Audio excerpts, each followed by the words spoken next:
this week, I want to stay with part of the sky and really let it speak in its fullness, because sometimes a chart contains a meeting that is so rich and layered that it kind of begs us not to rush. And for me, this is one of those moments. So I want to focus on Venus in conjunction with Uranus at the very end of Taurus. And what immediately stands out is that Venus is in her own sign in Taurus, in her own temple, and yet she's meeting Uranus right at the threshold, right at the edge at 29 degrees. And so there's strength here, but also there's pressure. We have dignity and instability happening here. So there's a beauty, value, embodiment, love, desire, pleasure, all that Venus in Taurus signifies. But alongside this, at this meeting, there's disruption, awakening, release, surprise, liberation, and breaking open of a fixed form that Uranus so often brings. And because this conjunction is taking place at the very end of Taurus, it carries that threshold quality. So it doesn't feel like a casual conjunction. There's a rightness to it. There's a sense that something has reached its edge. So that something in the realm of love, relationship, beauty, worth, money, values, the body, or the very ground of life has come to a point where it can't remain exactly where it was. Hello, it's Karen Sullivan, Soul Symbols Astrology. You're very welcome here. And please take the time to like, subscribe, drop a comment, share, anything. It really helps the algorithm and gets it out there, gets the work out there. So share it with anyone you think will enjoy it. Okay, so I'm going to get the charts up first of all so that you can actually visually see what I'm talking about. One moment. So here we have it. Here you see at the beginning of the week, the 20th, on this Monday today, we see Venus here sat in Taurus, but she's not yet conjunct. So we move this forward a few days. She's connecting now with Uranus. She's applying the conjunction here at 26 degrees. That's Tuesday. And by Thursday of this week, here you see the conjunction. So Venus here in Taurus is strong. She's in her temple. She's got authority. So she's speaking from her own place. And Taurus, the sign of Taurus, is giving her that substance and steadiness. Taurus also brings sensuality, patience, and those images of cultivation, fertility. So there's an instinct here for what can be built, sustained, nourished, and embodied over time. So Taurus is looking for what's real, what's in the material. So that weight and that sense of what can take root in the ground. But this conjunction, as you can see, it isn't taking place in that softer, those softer parts of Taurus. It's taking place in the bounds of Mars, right at the end there.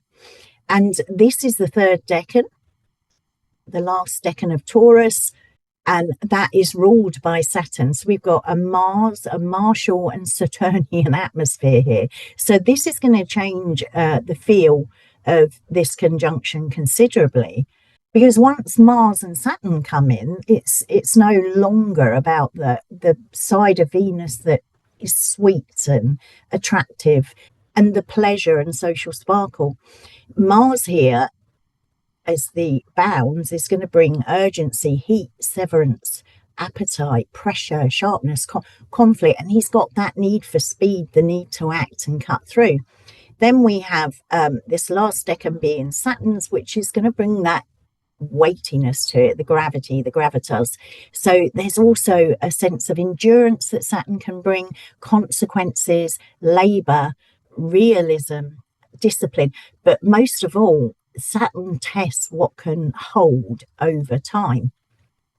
So this conjunction is a more complex story than it first looks.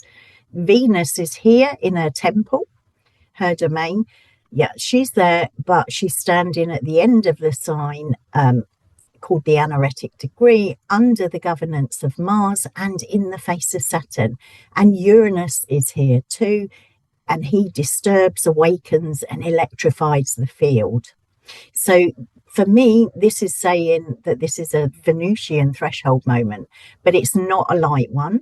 This is a moment where that beauty, love, relation, value, and embodiment are going to get pressed into honesty. So there's something being awakened, but it's also being tested.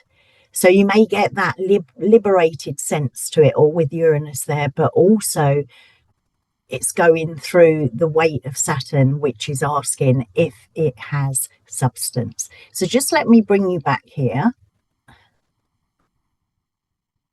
Okay.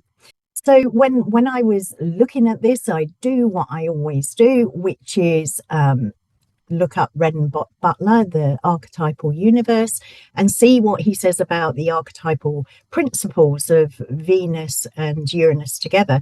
So he talks about Venus and Uranus bringing relationship breakthroughs, that there's rebirth of love and friendship, romantic electricity and excitement, and that social sparkle.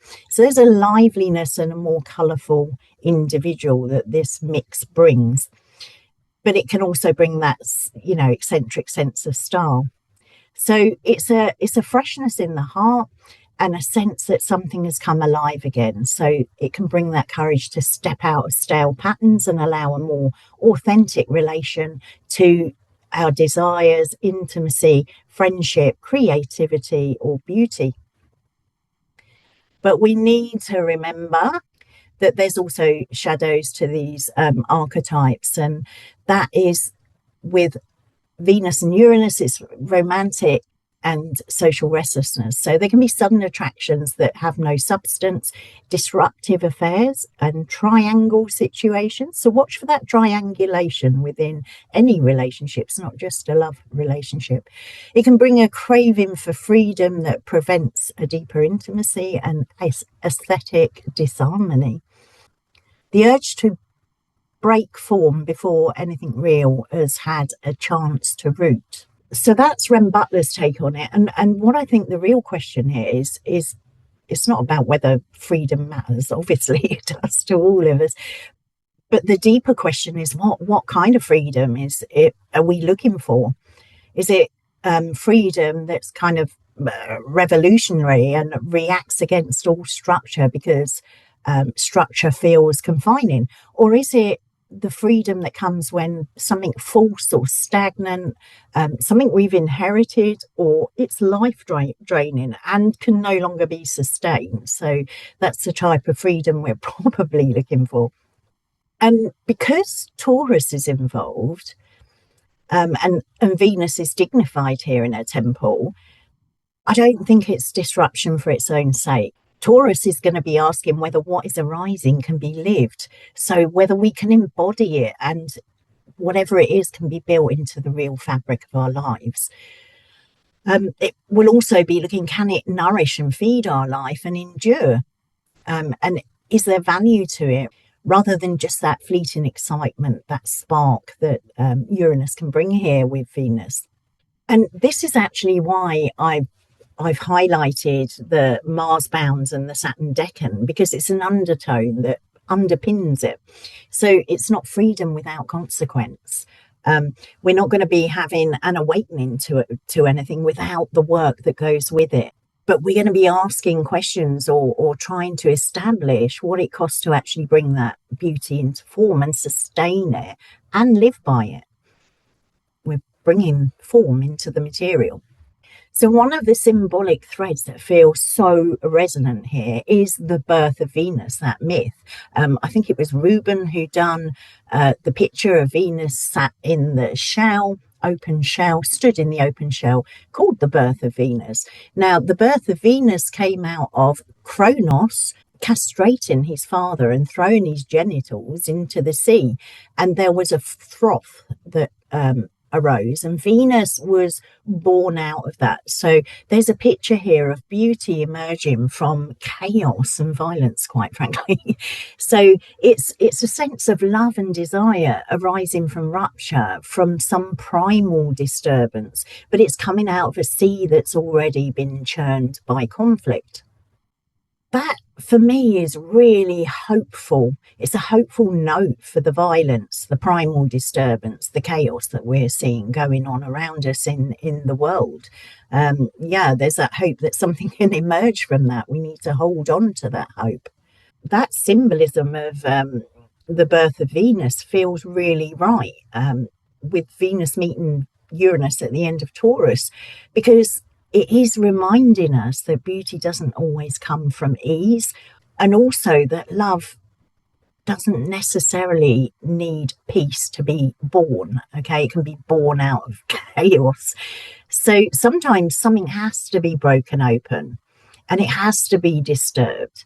So if we think of that vision of the birth of Venus, sometimes an old shell needs to crack so that that truer form of beauty and love can emerge from it. And I really feel that this is the part that the conjunction of Uranus and Venus is speaking to. It's not about the preservation of our old images of beauty or relationship or maybe our worth, but it's the emergence of something more honest out of what has already been disrupted. And this field has been disturbed for quite some time, about 7 to 8 years, because Uranus entered Taurus in 2018. So that fixed earth of Taurus it's been shaken for quite a few years. This is the last shake before he moves. So the question now is what is actually being born out of that disturbance? And that third decan of Taurus becomes rich when we look at it like that. And I looked at the tarot card that matches it, and I had a look at my Thoth deck. Here it is, the Seven of Pentacles, and it's called the Lord of Failure. But we give a bit more depth and care because we hear failure and think, because it's not a failure in the ordinary sense. When we have a sober recognition of effort, it's that demand to correctly gauge the weight of our work or the work that needs doing. So it's an understanding that material, embodied and a cultivated life is asking and requires patience, endurance, realism, and that willingness to continue through things that often seem too heavy. So this Seven of Pentacles is speaking of slow, painstaking individual and collective effort. It's telling us of gifts resulting in patience, memory, and a real ability to withstand hardship. It brings a resilience here. So that is about the way experience leads to stamina and the necessity of facing tasks that often seem insurmountable so that we come to know the true weight of work. And again, I go back to the world and the crises, the many, many crises we're facing now. They do seem insurmountable, but we are being taught, or we are having this lesson as individuals and a collective of knowing the true weight of the work of repair. So Venus and Uranus can bring that awakening and aliveness. It may bring us a new attraction. We might get that electric bolt of insight and liberation from stale things in our life. But the Saturnian decan is asking us, can it be sustained? And it's asking for us to cultivate and for longevity. So can it withstand whatever is emerging? Can it withstand the real pressures of life? And can it take root in the body, in matter, value, and daily reality? And as I said, I believe there's a lesson that we always have lessons that we can grow through. And I think whatever is awakened in us, we have to work with. So if we get a revelation, if we get that breakthrough and that insight, we need to know what we have to carry as well. So what is desired must also be embodied. So there are moments when what appears as failure is actually a stripping away of illusions about the things that never had enough root or stamina or even the substance to endure in the material. And alongside that, Taurus, with the tarot, the Thoth tarot, it brings in the Hierophant. That's the trump card for Taurus. And the symbolism there is beautiful. It's just beautiful for this transit. So the Hierophant is in the Thoth system is given the word, the letter vowel, and vowel means nail.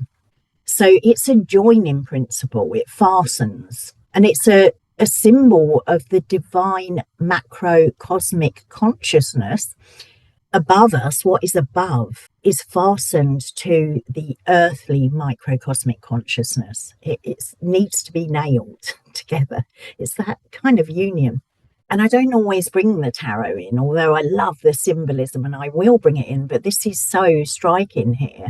The image is so striking in relation to this conjunction, because Uranus is disrupting the old form, but Taurus is asking what is worth fastening into life, what is worth fixing into place and making real, what is worth building around and giving our work, time, our body and our devotion to it.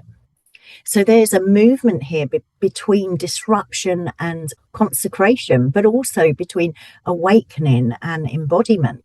And we also have a correlation between the shattering of a deadened structure, a fixed structure, and the slower work of fastening what is true into the fabric of life. We're nailing it, nailing it into life. We have that expression, don't we? I've nailed it. There's a real sense of making that expression real.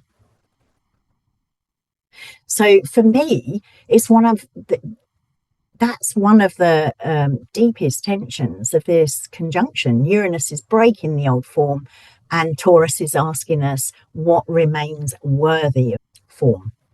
When I saw how poignant these tarot symbols were, I went and had a look at my old Sabian symbols for 30 degrees of Taurus.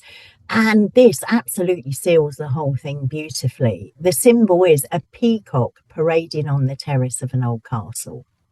And that is explicitly a Venusian image, the peacock. It's beauty, radiance, display, colour, splendour, the visible flowering of gifts. It's Venusian confirmation and adornment, and it's a grace, that Venusian grace being brought into sight. But part of that symbol is the old castle, and that is just as important as the peacock, because this symbol isn't only about the display of the peacock, it's about display built upon inherited structure. So visible beauty resting on ancient foundation, gifts appearing in form because something has been built before them. So individual flowering supported by ancestral, cultural, biological or spiritual lineage. Truly beautiful. But it's not only a beautiful image and meaningful image, it's especially powerful in the context of this conjunction because it's suggesting what's blooming now, what's becoming visible now, our peacock feathers, you know, what we're displaying can rest upon or does rest upon a long history of effort, victories, work and what we've inherited. So that peacock is not floating around all on its own, it's standing on a terrace, and that terrace belongs to an old castle. So there's lineage, memory and accumulated structure here. And this brings us back to the Seven of Pentacles in a sense, and that image of toil, of work, because Venus is not going to be served up to us on a silver platter. It's embodied in us, and it isn't embodied in us without that work. So beauty isn't always separated from work. And so what flowers now may have been built upon the shoulders of ancestral toil and work, whether literal or symbolic. Inherited gifts are not separate from inherited burdens either. And perhaps part of Uranus in Taurus has been to break open exactly these inherited patterns around values, security, love, worth, work, possession, beauty, and survival. He's been there for a long time doing something. Okay, this is the culmination of all those years. So perhaps whatever work is happening within us, this conjunction is not just highlighting the personal, it's highlighting something that is intergenerational. It may be something in our ancestral line around stability, deprivation, attachment, ownership, self-worth, value, or the body has been under pressure since Uranus entered Taurus. So perhaps what has been fixed and unquestioned is now at a time that that shell needs to crack. So as I said, since 2018, Uranus has been in Taurus, and it's been metaphorically breaking up the fixed earth of Taurus. So personally and collectively, we've seen so many disruptions to the terrain of security, material life, work, money, food, land, the body, attachment, and the structures that people used to feel safe within. COVID has fallen within this period. Okay, so our world has significantly changed. So old assumptions of what stability is and where it comes from, they definitely haven't been able to remain untouched. And we certainly have that currently right now. We have that enormous disruption out in the world, which has also coincided with the Mars Saturn conjunction in Aries. Okay, war, violence, that's going on. There's massive disruption on our earth, in our world today.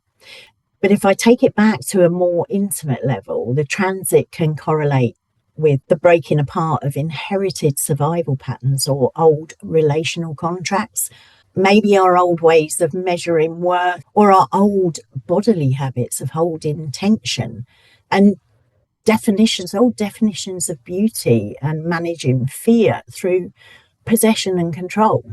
And I say again that as within, so without, not just as above, as below, but what is going on external to us. I was thinking specifically of that possession and control. You know, we need to address what there is of that within each of us, because it's there. Okay, we reflect. It's a reflection. So when Venus meets Uranus here in Taurus, in her own temple, at the very end of the sign, it can be read as a particularly meaningful moment in that long process of Uranus's journey. It's the last time Venus will meet Uranus in Taurus for 80 odd years. Okay, so it feels as though Venus is coming to meet the force that has been breaking open the earth of Taurus. And she's asking, after all this disturbance, all this loosening and instability, what is really true? What is there that is true for us and for the world? And where's the beauty? What is beautiful now and has value and deserves our devotion? What can actually be sustained here? And because Venus is dignified, I think there's a real significance in that. Venus has ground here. She's coherent here, and she's got real substance. So although Uranus brings that disruption, there's that possibility that something can be reset into right relation as Venus conjuncts. So we're not talking here about perfect relation or final relation, but a right relation in the sense of a greater honesty and aliveness, and having that alignment between beauty and truth, love and freedom, or values and embodiment. And again, Mars and Saturn remain so close to the story of this conjunction, the focused and disciplined action. It brings deliberate and determined outputs of energy, hard work in short, and persistence, completion. Saturn's all about completion of work. Active forbearance, but also oppressive regimes, frustrated energies, and where we've had boundary collisions, bitterness, or the feeling of being caught in any kind of system of strain. So this is telling me that the Venus Uranus conjunction can't be reduced to delight or romance. One of the principles is that electric romance and that sparkly sociability, but it's more than that. It's taking place in a sky that knows pressure and work and frustration and the need to act, which is why I would read this as reordering rather than just that sudden lightning strike, a passing mood. So it's a threshold rather than a whim, is what I'm trying to say. So perhaps what we could contemplate this week, walk with, sit with, not it's not just simply about whether something feels exciting or unstable. It's about listening more deeply to those things. So questions that come for me, and maybe they will resonate with you, is where has life already been broken apart that I thought was secure? I know personally my security has been shattered since 2018. But look where there's been that breaking apart. It may not be shattered, it may be just, really cracked. And looking at what has been learned since 2018 in terms of Venusian qualities of value, love, beauty, but also about the Taurus stuff, the labor, attachment, the body, the ground on which you stand. And that can be metaphorically or literal. Other questions that I've had is what in me has become too fixed to remain living, or what kind of freedom am I reaching for? And when looking at is freedom, is it a freedom from responsibility, consequence, depth, rootedness?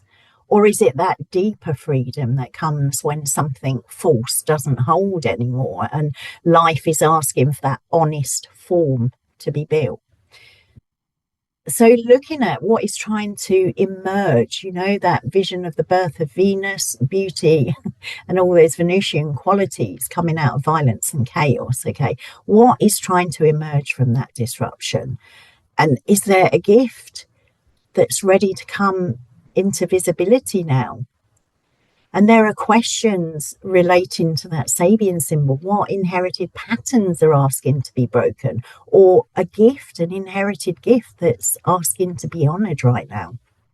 And then thinking about the Hierophant here, what is actually worth nailing or fastening into our life now, worth working for, embodying and building around?